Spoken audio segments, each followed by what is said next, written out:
আসসালামু আলাইকুম বন্ধুরা, আজকে তোমাদের দেখাবো গাছের ডাল থেকে কিভাবে চারা তৈরি করে। এখানে আমি প্রায় 15 দিন আগে গাছের ডাল গেড়ে দিয়েছিলাম। আমি এখানে নিয়েছি 2টা গোলাপ গাছের ডাল আর একটা জবা গাছের ডাল। এখন আমি সেই ডালটা আসলাম তুলতে। এখানে আমি ভিতরে আগে পানি দিয়ে নরম করলাম। আমি কিন্তু এখানে বালুর ভিতরে দিয়েছি গাছের ডালটা। আর দেখো এখানে কত সুন্দর শিকড় বেরোচ্ছে গাছের ডাল থেকে।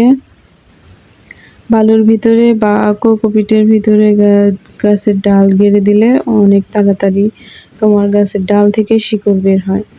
এই দেখো তার প্রমাণ, অনেকগুলো শিকড় বেরোচ্ছে। এখন আমি শিকড় থেকে সব বালু স্প্রে দিয়ে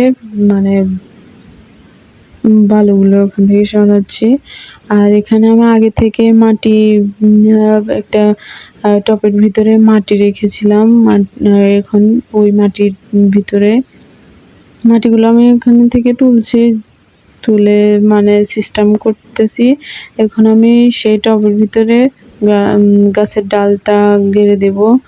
দেখো আমি মাটিগুলো তুলে নিয়েছি, এখন সব মাটি দিয়ে দেব।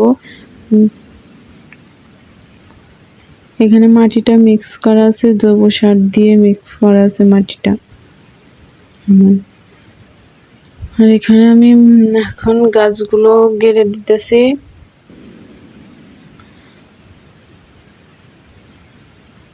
দেখো এখন আমি আরেকটা জবা ফুলের গাছটাও গেড়ে দেব। এটাও শিকড় বেরিয়েছে অনেক সুন্দর।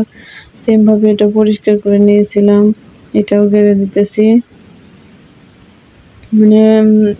আমার কি যে ভালো লাগলো, এই প্রথম আমি ডাল থেকে চারা তৈরি করলাম। তোমরাও করতে পারো চাইলে। আমি সেম ভাবে এটাও গেড়ে দিতেছি।